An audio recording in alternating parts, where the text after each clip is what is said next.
កំពុងឲ្យរៀបចំអីវ៉ាន់នេះអូនហងវាអត់ខ្វល់ទេសំខាន់អូនរកកំប៉ុងដោះគោអូនទៅនេះទៅរកកំប៉ុងដោះគោលឿនដែលរកកំប៉ុងដោះគោយកទៅទុកចង់និយាយចឹងណា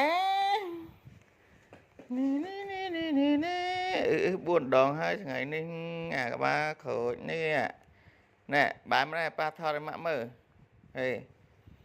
អូនហងមកជីសេះជីសេះលឿនជីសេះនេះសេះអូនជីសេះអត់នេះជីសេះចំណាំបានទៀតនេះសេះជីសេះជីសេះ